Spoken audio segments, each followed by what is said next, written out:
السلام علیکم. زه فضل مومن او تاسو ګورئ تپه مومن ډیجیټل ټي وي. ملګرو هیله لرم چې روغ جوړ به. مو پرون یوه ویډیو د تپه مومندو په اړه باندې تاسو سره شریکه کړې وه. په هغې کې مونږ چې کومه موضوع څېړلې وه خلیل مومن، هغه بیا ما چې کله د فیسبوک د لارې خوره کړه نو ځینو ملګرو پکې د مومندو کومه رغبه چې ده او د خلیلو نو دا د باړې خوړه چې کوم دی په هغې باندې خبرې وکړې او بالکل دغه خبره زما نه په هغه ویډیو کې هېره شوې وه چې د تپه مومن او د تپه خلیل ترمنځ د باړې چې کوم دا خوړ دی نو دا د دې دواړو سره بونډري او په دې باندې دواړه قومونه جدا کېږي یا دواړه تپې جدا کېږي. بیا هم ځینو ملګرو یو ملګري پکې دا پوښتنه کړې وه چې د وښو پول یا د بل ملګري پکې دغه کړې وه چې د مروزو او د بادر کلي لکه یو د باړې د خوړ نه اخوا دی یو دې خوا دی. یو خو دا ده چې دا خوړ نه دی، دا دریا ده، دې ته دریا باړه وایي او په تاریخ کې هم دې ته دریا باړه لیکلی شوي دي. بابر هم د دې ذکر کړی دی، هغه ورته ابي سیاح ویلي دي، تورې اوبه. او د هغې نه مخکې هم د دې د سکندر دور کې هم د دې ذکر شوی دی دریا. او خو زه یوه خبره تاسو ته د دې ښکاره کول غواړم چې دریا باړه چې دا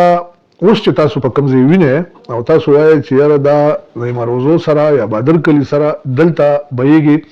نو بیا به دې کې څنګه لکه د هغه نه اخوا چې کوم دي بیا خو بادر کلي شو، ارباب لنډۍ شوه او کوټله محسن خان شو یا نور دغه اظهرخانۍ شوه، دا خو بیا دغه نه اخوا دي د باړې نه د دې خوړ نه یا د دې دریا نه اخوا دي. خو داسې نه ده، دا دریا باړه ډېره پخوا دا به په دې د پېښور په دا منځ باندې به دا راتله، یعنې د باړې نه سیده داسې په دې پیشتاخر نوتي او بیا داسې دی خیبر بازار او د دې کیسه خانې په شا بدیځ کې دا بیده د دې باړې په وجه باندې دا پېښور څو زره لکه دا وران شوی دی. نو د دې وجې نه د پېښور دا ښار چې کوم نو دا د دې ګورګټلی په دې ډیری باندې صرف دا ښار و، دا به د دې ډیری د پاسه و دا ښار. نو او دا کوم دا بیا چې کله دا کومه کلا چې دا کله بلیسار نو د دې نه به دا اوبه دا یو خوا او بل خوا دا به بهیدې. بیا وروستو ډېر وروستو دې ته یو بند وتړلی شو په دې پېښور کې، دې ته یو بند وتړلی شو. تاسو که دا بند اوس وګورئ د دغه جیل نه واخله تر دې فردوسه پورې یا د دې کوم چې د ټریفک دا چوکۍ ده تر دې پورې دا بند تړلی شوی، یعنې دا اوبه د دې خیبر بازار او د دې کله بلیسار نه په دغه بل اخوا طرف ته واړولې کوم طرف چې دا ریډیو پاکستان او یا باچا خان چوک او دغه مخ ته دا اوبه واړولې دا کوم بند چې دې ته وتړلی شو نو دې باندې بیا کوم د ریل کوم پټلۍ چې جوړه شوې نو هغه هم په دې بند باندې د پاسه دا پټلۍ جوړه ده راغلې ده. دا بند چې دی نه چې کوم بیا ورته سوري پل وایو دا یو ډېر لوی بند دی. تاسو که وګورئ د های کورټ مخې ته دا بیز کې دا پټلۍ دا ډېر اوچته ده. دا د پټلۍ لپاره دا ځي اوچت شوی نه دی، که دا اوچت وي نو بیا به وړاندې هم چې کوم دی اخوا لکه فردوس سره پاټک دی یا خوا دا به بیا ټول اوچت وي. دا بند د اوبو لپاره تړلی شوی و، د اوبه د خیبر بازار نه او یا د دې پېښور ښار نه اخوا طرف ته قبلې طرف ته اړولې وې. بیا ډېره موده پس دا اوبه چې کوم دي بره د پیشتخرې سایډ ته یا د پیشتخرې په دې ځمکه کې دغه ځای کې دا اوبه د دې پېښور نه تاو کړې شوې. او تاسو اوس چې کوم موجوده باړه ګورئ د بادر کلي نه لکه پورې بهیږي او د بادر کلي یو کندې چې کوم دی مروزي اته یو طرف ته دی او بادر کلي او داتې بل خوا دي نو دا ډېر وروستو راغلي دی خوا دا اوبه. نو په دې وجې باندې دا که څوک دا وایي چې یاره دا د وښو پل شو یا دا مروزي شو دا یو خوا دي او بادر کلي اظهرخانې بل خوا دي نو داسې نه ده ښه. دا دې خوا دې طرف ته وروستو د دې خلیل مومندو چې کوم تقسیم شوی بالکل د باړې په دې اوبو باندې شوی دی. زمونږ مومندو ته عموما شیخان چې کوم دي دا باړې سره ټچ دي او تاسو وګورئ د دې باندې په جې باندې ک شیخان دي او یا مشترزی دي معشوقیل دي دغه شاپخیل دي یا سلیمان خیل دي خو شیخ محمدی دي دا ټول د باندې خور سره یا د دریا باندې سره په د جې باندې پراته دي نو په دې دغه باندې زمون تپمومند ته د باړه مومند هم وي که څوک دا سرکاري نوکران چې کوم د اف سی والا دی فرنټیر کنسټیبلری والا یا فرنټیر کور والا نو دوی ته د دې خاندازه کیږي چې دې تپمومند ته باړه مومند هم ویل شي پی ټی مومند هم ویل شي نو په دې وجه باندې چې دا د باړې سره بل خبره دا ده چې ما کوم ویډیو چې تاسو کتلې وو په هغه باندې زموږ یو ډېر درون ملګری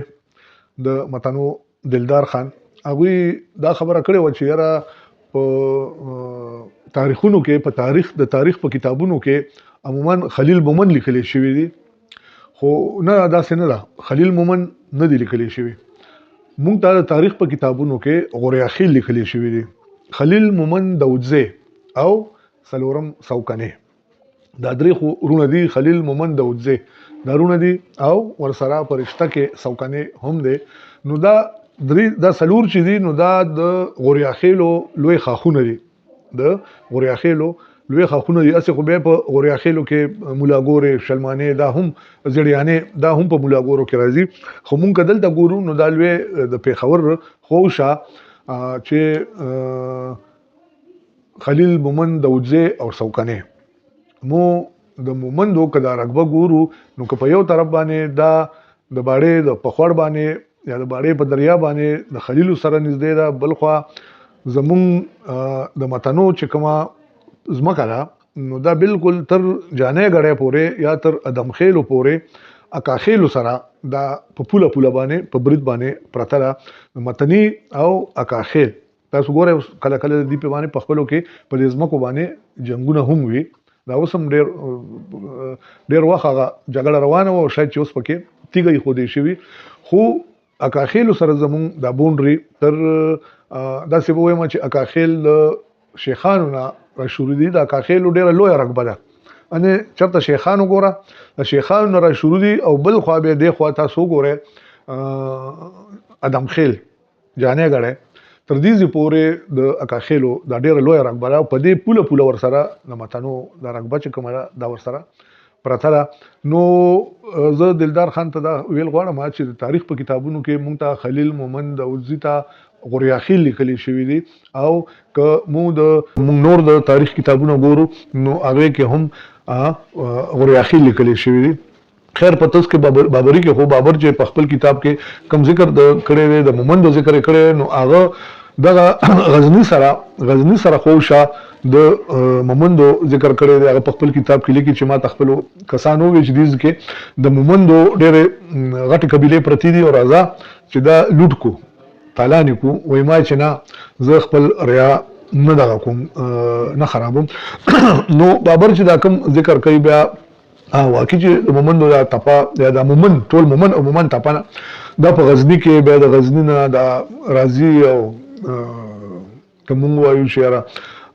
کابل تر راسي یا بیا ننګرهار تر راسي بیا په خبر تر راسي نو په دې راتلو کې د دې تقریبا سل کال لګیدلې دي په 13 کومه ویډیو چې وا په لومبه برخه کې ما د تپمومندو چې کوم کلی تاسو ته یاد کړیو نو پاره کې مونږ سره چې کوم لومبه کلمه ورته ویلو چې کوټله محسن خان دی ارباب لنډه ازرخانه بادر کلی موسازی سوړیزی احمد خیل بازی خیل کګوالا شیخ محمدی شاب خیل سلیمان خیل مشترزی بالرزی ګړی منی خیل ماشو خیل شیخان ماشوګر بډبیر ټیلبن مریمزی متنی ادیزی پاسنی یوسف خیل شرکیرا ازاخیل دا کلی چې کوم دي شاید کسره نه پکې پاتې هغه د ملګری په نخښه کې په کامنټس کې ویل چې دا کلی د پرېخې دی اب پکې زیات کما به یا خپل ریکارډ کې براولم خو چونګې دا کلی چې کوم دي دا د تپمومندو کلی دی په دې کې ځینې کلی داسې دي چې هغه جدید کلی دی لکه نوی کلی دی خو مونږ د دې ټولې خاورې ذکر بکو چې دا د مومندو خاوره ده، په دې کې دا د کلي آباد دي. زاړه کلي خو ځکه داسې ووایم چې د ماشو نه زوړ کم تاریخ چې د ماشو نه اخوا د مومندو کلی نه و، یو کلی هم نه و. د مومندو په دې خاوره کې یو کلی هم نه و. څنګه چې ادیزي د دیزي نه تللی دي او د ماشو نه تللی دي. متني چې کوم دي نو متني دا ځان له یو د دې تاریخ ته په دې باندې وزه بل یو ویلاګ تاسو ته جوړوم چې متني د مومندو په خاوره کې خو پراته دي، خو د مومن په اولاد کې چې کوم دی دا نه راځي. او مو د ما دې پسې ډېر پوښتنې وکړې، ډېر تپوسونه وکړه چې متني چې د دې او د دې نورو د تپمومن چې څومره کلي دي د دې په دې ژبه کې فرق ولې دی. اوس د متني قوم ځان له لهجه ده، ژبه کې نه به لهجه کې هغې لهجه ادیزي لهجه د بډبیرې د ماشو خیل چې څومره د دې په لهجو کې فرق دی. نو په هغې باندې به زه بل یو ویلاګ جوړوم چې متني څوک دي، د چا اولاد دی، کوم افغان خو دی. دغسې موږ سره ازاخیل د ازاخیلو ما لکه ډېر معلومات وکړه چې یاره زاخیل دا څوک دی. نو هغې ما ته بیا تاریخ میلاو شو چې یاره ازاخیل چې کوم دی دا د مومند اولاد دی او د ازا خان اولاد دی. ازا خان چې کوم دی نو د هغه دوه بچیو چې یو زوی د سیمې ته راغو، یو بل زوی چې کوم دی د نوخار سیمې ته لاړو. نو د پلار په نومونو باندې دوی دواړو د خپل کلي آباد که. دا چرته آباد وو. دا نن موجوده زاخیل چې په کوم ځای باندې پراته دي په دې ځای نه و، دا ډېر لاندې و. نو په دې وخت په وخت باندې په دې یو کلي باندې به زه هم تاسو سره خپل خبرې یا خپل ویلاګونه دا به شریکوم او د هر کلي به خپل تاریخ لکه ما چې څنګه وویل چې دا ځینې کلي جدید کلي دي. لکه که موږ وګورو نو موږ سره په تاریخ پېښور کې زاړه کلي چې کوم دي نو دا یو څو کلي دي د تپمومندو. په اوس که شرکیر موږ ذکر کوو نو نوې کلی دی، داسې که موږ پاسني یوسف خیل نو دا پخوا وړې ګړۍ وې، کلي نو دا ګړۍ وې، وړې ګړۍ وې. نو په دې باندې به خبرې کوو او دا یو کلی به زه تاسو سره په خپل ویلا کې راخلم او په هغې باندې به خبرې کوو. بس تر دې وخته پورې چې کوم بیا هم که د چا څه پوښتنې څه زما په دې خبرو کې څه کمې څه زیاتې څه وي نو هغه د ملګري په خپل کامنټس کې ولیکي او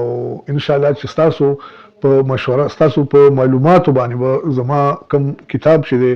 تپمومن په دې ستاسو په معلوماتو سره به زه د خپل کتاب چې کوم دی دا به زه پوره کوم او زه ټولو د تپمومن هر کلي ته زه دا ویل غواړم چې ستاسو که چاته هم د خپل کلي د خپل علاقې څه تاریخ معلوم وي، د مشرانو نه اورېدلی وي، نو هغه د موږ سره شیر کې په کمنټسونو کې یا ماته په میسج کې موږ سره هغه شیر کولی شي چې هغه د خپل تاریخ برخه وګرځوم او په خپل ځان سره په نوټس کې واخلم. به هر حال بیا هم ستاسو ډیره مننه او یو ځل بیا زه ستاسو مننه کوم چې تاسو زموږ دغه ویډیوګانې خوښوئ او د خپل تاریخ نه ځان خبروئ. که دا زما ویډیو ستاسو خوښه شوي نو دا تاسو لایک کړئ، ملګرو سره هم شیر کړئ. زما دغه چینل چې کوم دی تپمومن ټي وي دا سبسکرایب کړئ سره. ډیره مننه. الله پامان.